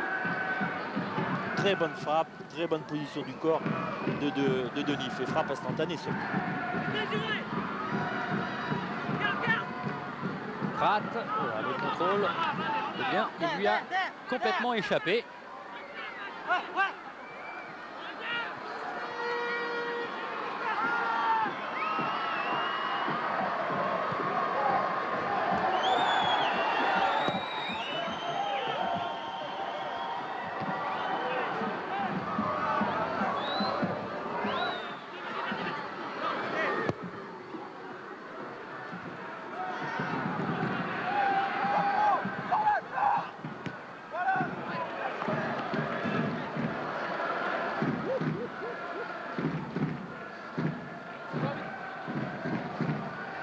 Allez, remise en jeu du côté canois.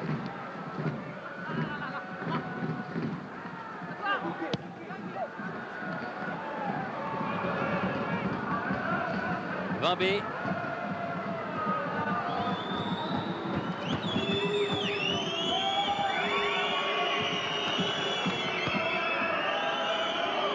Allez, on fait circuler le ballon. Janel. Leroy a demandé là-bas au centre. C'est finalement Chabot qui a été servi par Vandenbourg. Une touche en faveur de l'équipe cannoise. Les Havrais voudraient faire sortir un peu plus les Cannois et de leur faire perdre un petit peu de leur rigueur défensive.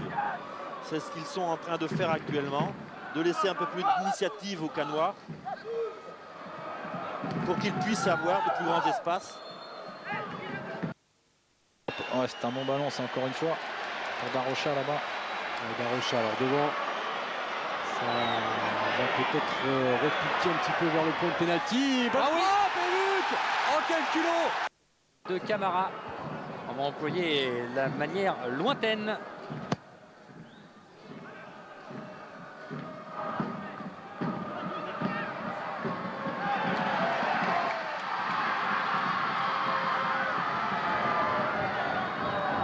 Louis-Jean, débordement.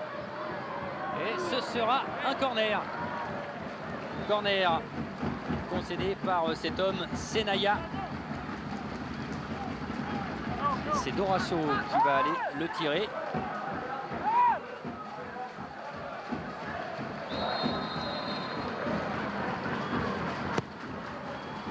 C'est monté très haut du côté de Paulet. Et à la reprise, il y avait encore qui?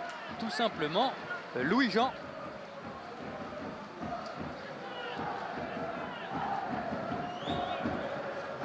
Très bon corner, très beau corner, tête de Paulet et Louis-Jean en embuscade, malheureusement, qui rate complètement sa frappe. Paulet ou Delaunay. Denef dans les airs, il s'est élevé plus haut que Mdani. Vimbé. Ah, il va falloir trouver les solutions. Il va falloir aussi, Robert, avoir les ressources morales pour revenir. Absolument. Mais on est en train de voir un changement un petit peu dans le domaine tactique, puisque maintenant, je crois que ce sont les Havrais forts de leur avance qui attendent un petit peu plus les Cannois. Et maintenant, les Havrais ont davantage de champs devant eux, ils ont davantage d'espace. Et je crains que les Cannois, s'ils n'arrivent pas à égaliser assez vite, seront à la merci d'un contre mené à la fois par Bekanovic ou Dorasso ou de Prat, qui adore Lionel Prat, les grands espaces. Il y a Dicote qui a bien vu que les Havrais avaient un petit peu reculé, mais il a demandé à ses joueurs de jouer un petit peu moins direct et d'élargir le jeu et de jouer un petit peu plus en passe courte. Vandenbourg. Voilà, justement, il a été bien servi et il conserve le ballon pour trouver le décalage, ce qu'il a fait avec Senaya. Et c'est un ballon mal centré, mal dosé de la part de Senaya, malheureusement pour les Cannois. Mdani. Barul. Voilà. La passe de la déviation de Marsiglia a été complètement manquée, comme l'est également cette relance de Hénin. Ce sera une touche rapidement jouée par cette équipe cannoise. Vandenbourg toujours, par qui maintenant passe vraiment tous les ballons. La preuve, on l'a recherché. Et Monsieur Fraise, lui, est intervenu pour une faute de Denif.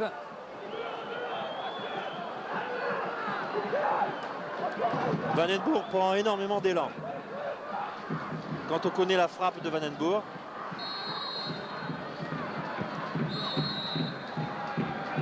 Hors-jeu signalé par Monsieur Fraise et par son assesseur. Mais le tir, Christian, le tir de Vandenbourg était complètement raté.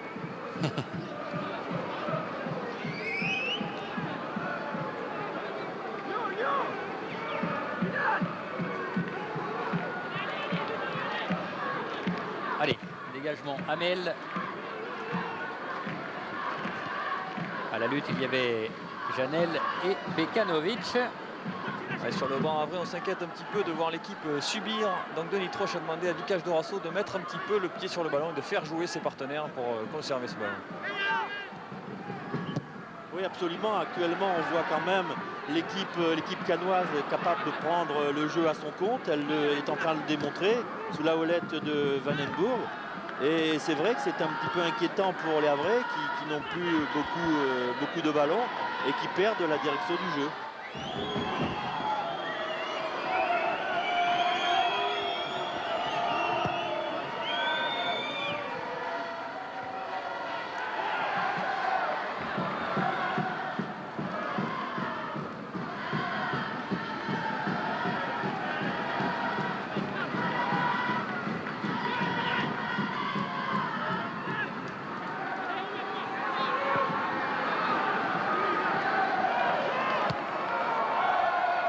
Bekanovic, il avait été servi par Camara. Là, le dédoublement, c'était presque dans les temps. Malheureusement, il manquait ce petit dixième. Et Oui, c'est un hors-jeu signalé. Absolument, Christian, il faut jouer dans le temps et dans l'espace. Et là, je crois qu'il y a un contrôle superflu. Et à partir de là, le partenaire est en position de hors-jeu.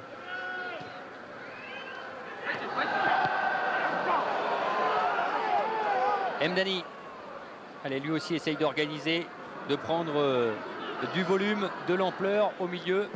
On l'a vu depuis le début, c'est 7 hommes. Voilà, Van den Burg qui essaye d'orienter le jeu, qui essaye de l'accélérer comme il l'a fait là. Malheureusement, eh bien, si l'intention y était, la réalisation, elle, ne l'était pas. On joue l'heure de jeu et toujours 1-0 en faveur de cette équipe canoise. Un but marqué à la 46e minute de jeu par Denif. Ah, c'était pas la 39e, la 40e ou la 41e. Non, non, c'était la 46e.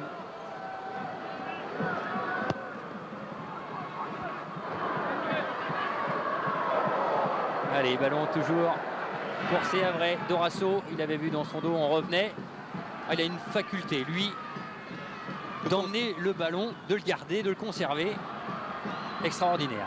Oui, de conserver, ça permet à ses défenseurs de récupérer, ça permet à ses attaquants de mieux bouger.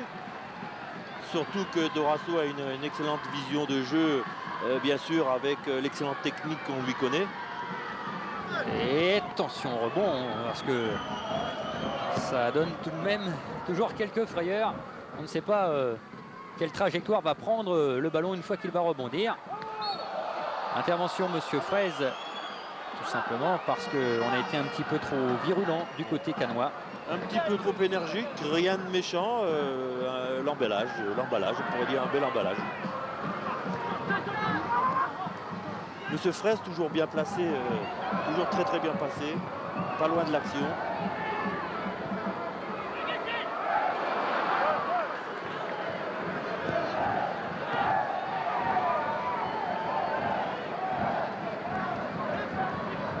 Sorasso, beau contrôle de Monsieur Fraise, mais ça donne le ballon au Canois. On venait de signaler à l'instant que Monsieur Fraise est toujours bien placé. Ah, et techniquement là, il a remarquablement joué. Hein. Absolument, il a même joué, il a même donné l'avantage au Canois puisqu'il aura permis de repartir dans les meilleures conditions. Allez, Camara pour la remise en jeu. Paulet. Et Van den Burg pour toucher du bout des crampons ce ballon. Gérald Van den Burg.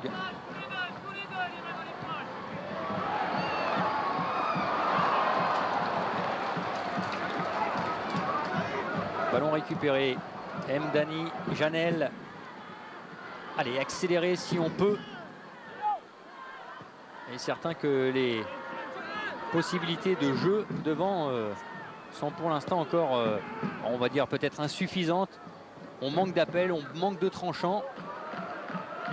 Et il faut la perforer, cette équipe du Havre. Et ce n'est certainement pas en restant à l'arrêt, comme cela, placé, joué, placé, que l'on y arrivera du côté havrais. Ouais, malgré le score, il y a un bon état d'esprit côté canois. On entend les joueurs se parler, s'encourager, notamment les anciens comme Van den Burg ou Kogler, les joueurs d'expérience qui essaient de motiver leurs partenaires. Oui, le match se déroule de toute manière dans d'excellentes conditions. Excellentes conditions déjà au niveau du terrain, excellentes conditions au niveau de l'état d'esprit, parce qu'on n'a jamais vu de gestes déplacés.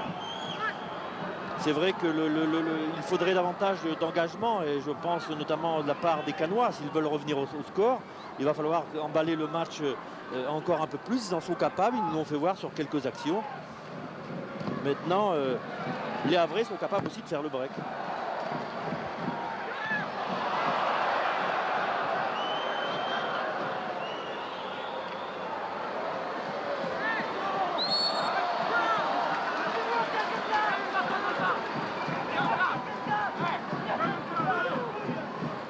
Intervention de Monsieur Fraise.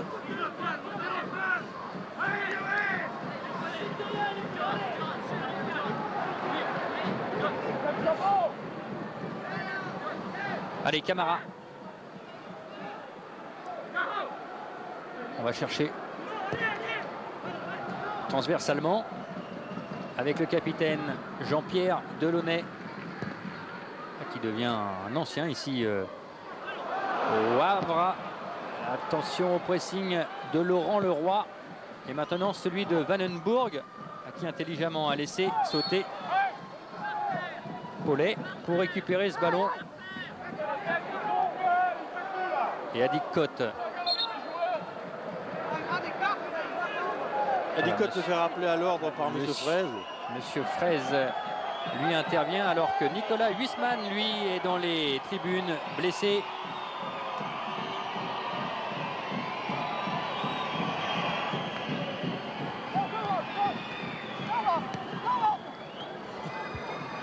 Allez, Kogler. Avec cette bataille aérienne. Ballon récupéré. Senaya, la frappe de loin. Et Hamel s'est bien couché. Mais ça peut relancer cette équipe canoise.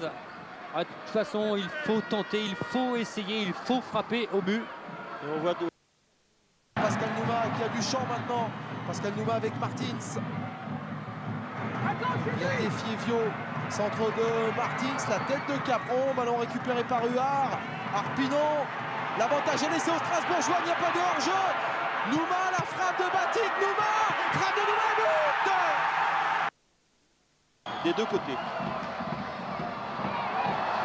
Attention à Dorasso. Intervention de Barul. Et il fallait intervenir de cette façon. Alors que Pouget est également dans les tribunes, lui aussi est blessé. C'est vrai que du côté offensif havrais, eh bien, il y a du monde, pas sur le banc, mais dans les tribunes, on l'a vu, Pouget, lui qui avait marqué 4 buts depuis le début de la saison, Huisman 3. Orlaville est également absent, lui qui a marqué 3 buts, et Saulois. Et du côté de Lionel Prat et de Oumar Sané qui tire ce coup franc, ce corner, eh bien non, on ne réussira pas a marqué le deuxième but. Hénin s'est servi de ses bras. Il a voulu faire le ménage à la défense canoise. Et faute sifflée contre lui. Et dégagement de Vindoux.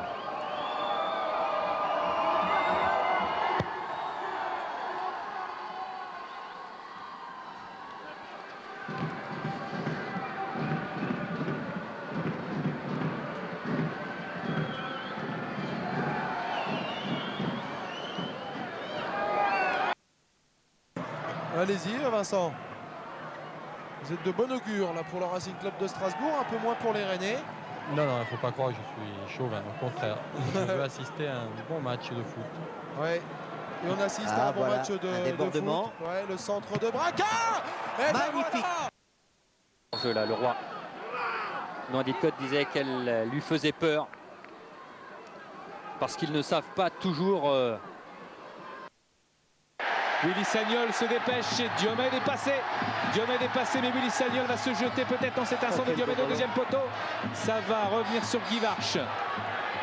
Guy Varche attend du soutien. Il y a Diomède qui est pratiquement tout seul. Et Guy Varche l'a vu. Marley, but. Oh, quel but! Compromis entre justement l'expérience et la jeunesse, entre la conservation du ballon et la vitesse de jeu. Il faut la vitesse de course, il faut la vitesse visuelle, il faut une bonne perception. Je crois que un match de football et une équipe, c'est un tout. Il faut beaucoup de choses pour être hyper compétitif. Coup franc à peu près à 30 mètres des buts.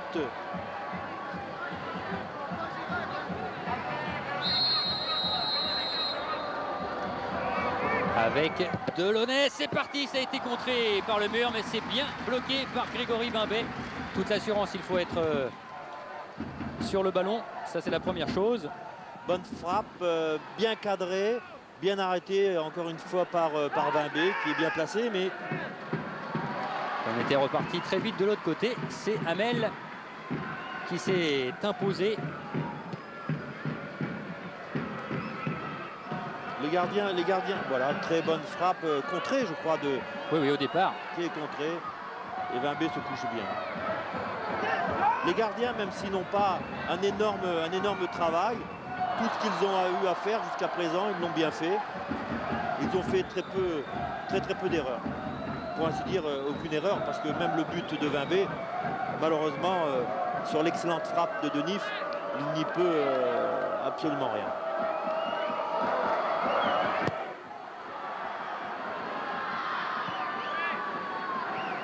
Delaunay.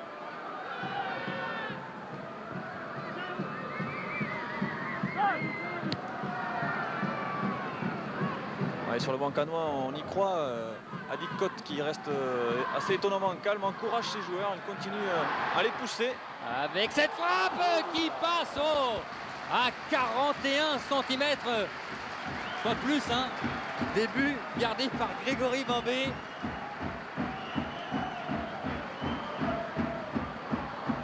Qui passe à peine 41, je dirais même peut-être à 40 cm. Ou 39, on va pas. 39. De toute façon, enfin, c'était pas loin. Hein.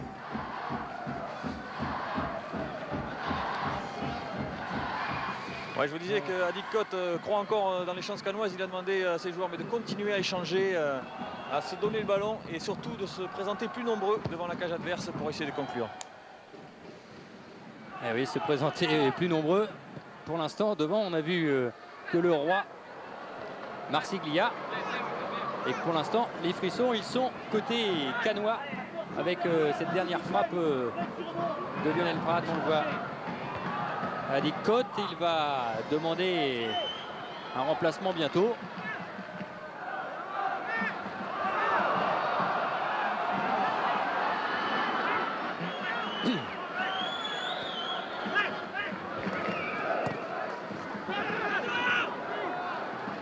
Denif. Les Canois sont beaucoup plus tournés vers l'offensive. Maintenant, ils relâchent un peu plus leur marquage pour essayer de favoriser un peu plus le jeu d'attaque. Oumar Sané et l'arbitre, Monsieur Fraise, a sifflé.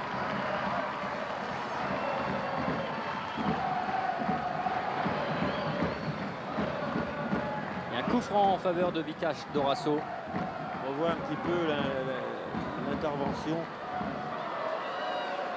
Et toujours les maîtres tireurs que sont d'un côté Dorasso, de l'autre côté Vandenbourg. Dorasso. Et là, ça passe directement sur le petit filet. Et Bimbet va pouvoir se dégager. Et on va renforcer le secteur offensif côté canois avec une flèche, un joueur qui va très vite, Adel Boutouba. Il va remplacer donc un défenseur qui mis leur toile d'araignée, leur contre meurtrier, comme ils savent très bien le faire. Benarbi a près du ballon pour jouer ce coup franc. Il y a Speer qui bouge énormément. Benarbi à la tête de Trezeguet, elle est à côté de la cage de Fabien Coll. Ils annonçaient Fred Bompard. Voilà, et on retrouve Sabri Lamouchi. Ça, c'est donc le troisième but. Qui était à la passe. Hein. Bernard Diomède, on était ailleurs pendant ce temps-là pour le Zap Foot. Alors, regardez ce but d'Auxerre avec Diomède, ce renversement sur Stéphane Guivarch. Guivarch qui temporise parce qu'il veut que Marley appelle ce ballon dans l'axe. C'est ce que fait Steve Marley. Et Guivarch va pouvoir centrer. Centre la tête de Marley qui prend un contre-pied Fabien Barthez. C'est le troisième but de la JOCR. Il ne proteste pas. On s'aperçoit, voilà, je crois, la rentrée de Boutouba, mais on s'aperçoit que maintenant la tactique a changé, je dirais, un petit peu de camp, parce que c'est maintenant les Havrais qui attendent les Canois, et les espaces sont beaucoup plus grands. pour que puisse s'engouffrer Bekanovic, que puisse s'engouffrer Dorasso ou Lionel Prat. Et on voit maintenant à côté de Laurent Leroy, du côté canois, Marsiglia beaucoup plus près, Van Hindenburg un peu plus près, et la rentrée de Butoba là, qui va apporter certainement dans le secteur offensif une plus grande diversité. Eh bien, on va voir si tout cela va se conclure. Zebina, Barul.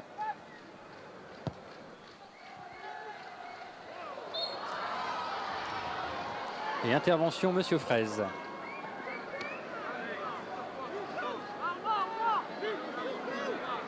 Vous voyez, intervention de Monsieur Fraise, faute de Laurent Leroy sur Sané.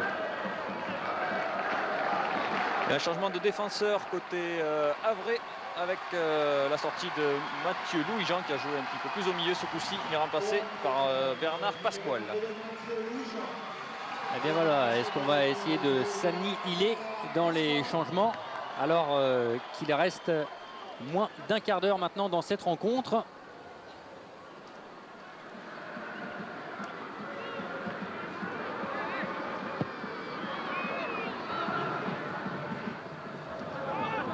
Pasquale qui est rentré au milieu de terrain alors qu'habituellement il joue défenseur. Il va essayer de se placer, il se place d'ailleurs dans le couloir droit. Il a remplacé Louis-Jean poste pour poste. Remise en jeu pour les Canois, on a décidé Monsieur Fraise sous l'œil d'Adi Cotte.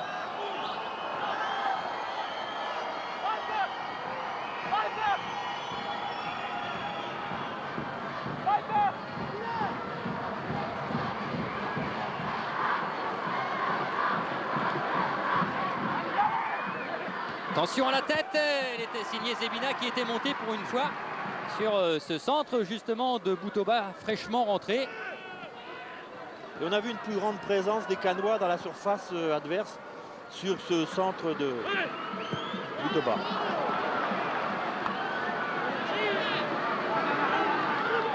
Le match peut encore basculer. Il est possible aux Canois de revenir dans le match, de revenir au score. Parce que pour l'instant, les Havrais ne sont pas sûrs de leur force, ne sont pas sûrs de leur football. Et ils sont obligés de reculer parce que les Canois deviennent beaucoup plus agressifs et apportent beaucoup plus de soutien aux porteurs du ballon et apportent beaucoup plus à des solutions offensives. Et vous avez vu Zebina devant, mais vous allez le voir jusqu'à la fin puisque son entraîneur lui a demandé de se porter aux avant-postes. Donc Kogler et Janel restent un petit peu seuls derrière. Et on attend forcément des ballons et du jeu aérien dans la surface de réparation havraise car Zebina, eh bien c'est un grand gabarit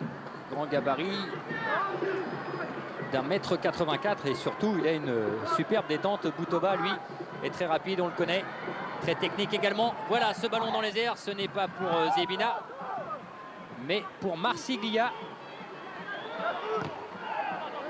aux prises avec Camara et ce sera un corner en faveur de cette équipe canoise. Et on monte avec Janel et Kogler. Après ce ballon contré par Camara. Corner tiré par Marsiglia. Il y a du monde au niveau du point de pénalty. On est tous partis. Et c'est au premier poteau qu'on a coupé la trajectoire. Le ballon est récupéré. Il y a un bon ballon de contre là justement avec Bekanovic. Et puis Pasquale, le nouveau rentrant qui est intercepté. Il va s'ouvrir peut-être le chemin de défilé. Non, début, pardon, avec ce ballon. Et cette frappe qui passe à côté. Début de Grégory Vambé. Frappe de Pasquale. Qui a croisé trop sa frappe, mais on vient de voir l'excellent travail à la fois de Bekanovic qui a emporté la défense canoise. Le travail aussi tout en percussion de Prat et qui a pu décaler Pasquale qui vient juste de rentrer mais qui vient de participer à cette action offensive. C'est dommage qu'il rate sa frappe est trop croisée. Le match est en train à la fois de se débrider. Les Canois veulent absolument revenir au score. Pour cela, ils laissent des espaces dont essayent de profiter les Havrais. Courte, premier poteau. Est-ce qu'ils vont monter sur le corner?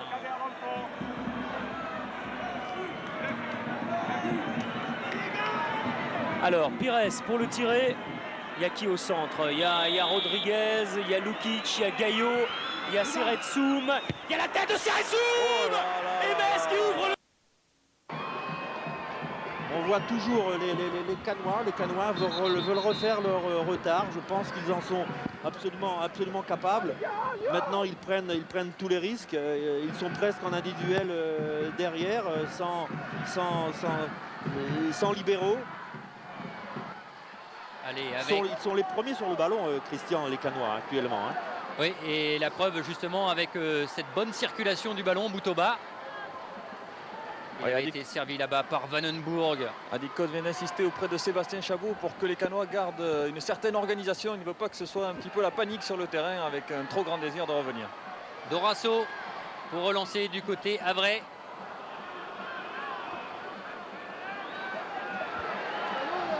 Oumar Sané, c'était bien fait techniquement. Par contre, Bekanovic n'a pu s'en mener ce ballon. Et bon tacle de Janel sur Bekanovic. Et c'est toujours difficile parce que les Canois veulent revenir au score, ils veulent conserver à la fois aussi leur organisation, mais quand on veut prendre des risques et quand on veut oser, et oser veut dire aussi prendre des risques, il ne faut pas qu'il soit trop exagéré. Attention avec Pasquale en débordement, il y a un bon ballon de centre. Et cette fois-ci, c'est dans les mains de Grégory Vimbé sur cette frappe ou cette tentative de lob de ce même Pasquale.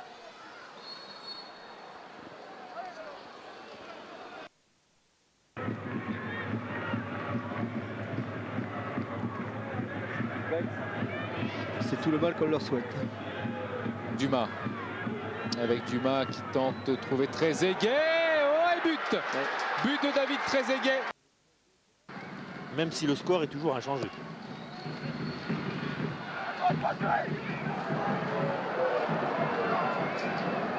Le débordement.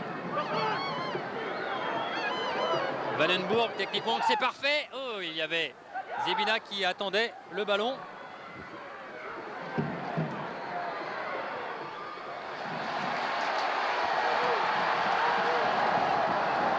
Avec Camara. Et c'est directement sur Grégory Vimbé.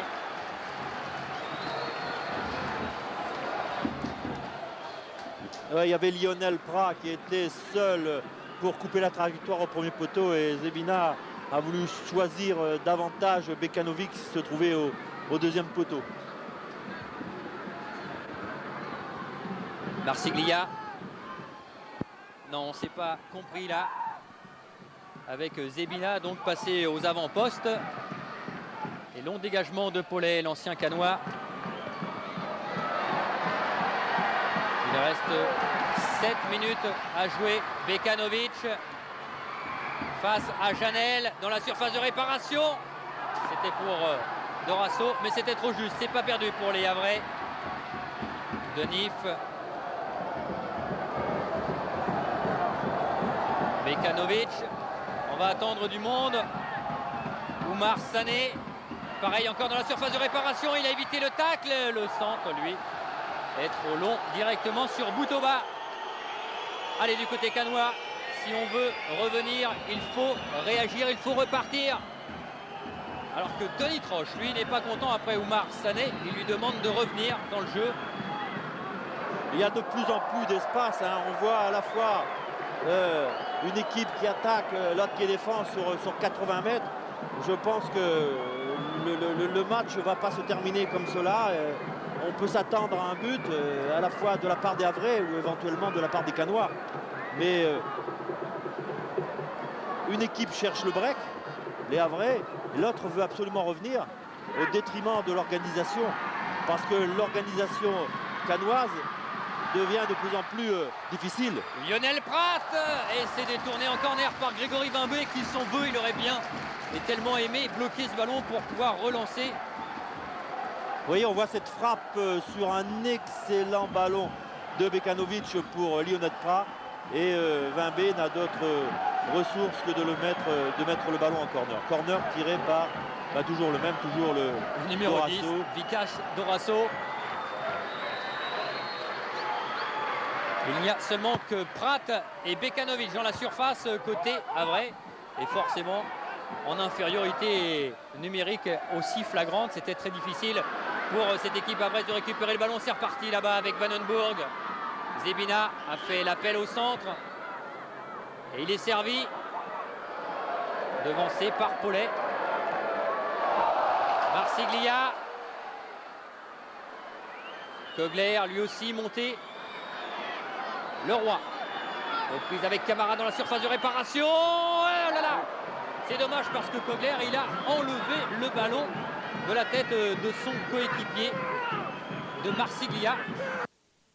Nous sommes dans les 5 dernières minutes de cette première période. Ballon dévié de la tête intelligemment par Pascal Nouma qui lui aussi joue en confiance. Ça se sent, ça se voit, le centre de Rajke qui passe derrière la cage d'Ortebis. Vous avez raison Jean-Charles, entre le Nouma un petit peu emprunté au début, on revoit un Nouma en confiance. Un instant Michel pour ceux de la Zap Foot qui n'avaient pas vu le but de CO. Il venait rentrer depuis quelques instants. Appel de balle de Marty.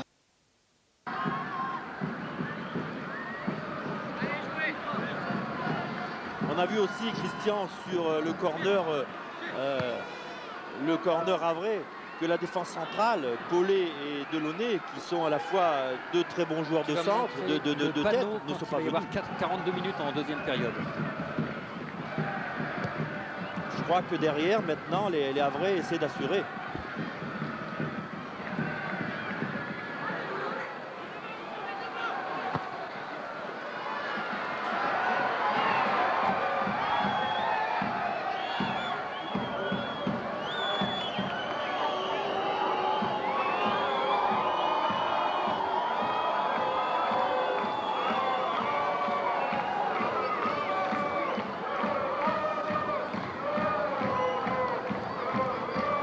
Toujours les Canois qui recherchent davantage la profondeur, et notamment Zebina. Zebina qui s'est transformé en véritable attaquant maintenant. La 42e minute dans cette deuxième période et toujours 1-0 en faveur de cette équipe du Havre. Un coup franc. Ah là, il y a combien? 40 mètres? Il y a peut-être, oui, 40, 44, 42, mais enfin, il y a un peu plus de 40 mètres, oui. Alors que Paulet a eu un carton. C'était le 44e de cette équipe du Havre. Allez, toujours les Canois.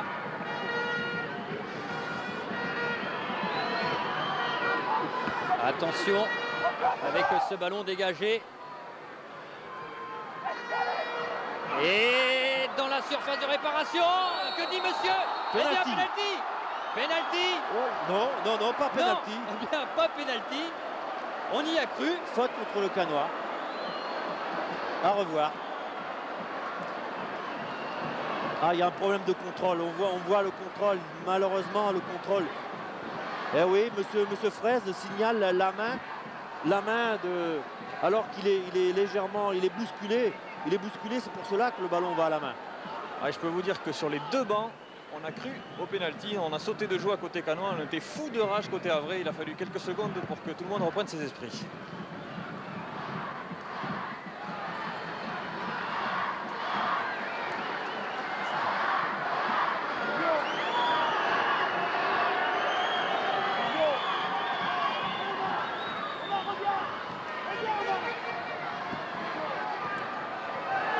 Allez, les dernières secondes, les dernières minutes. Avec cette frappe montée par Bekanovic. Et ce sera un corner en faveur de cette équipe du Havre. Les dernières consignes, les derniers encouragements de Denis Troche avec la rentrée du numéro 33. autre Boumsong. Ouais, c'est Boumsong qui va faire ses grands débuts en D1. Il va remplacer Oumar Sané.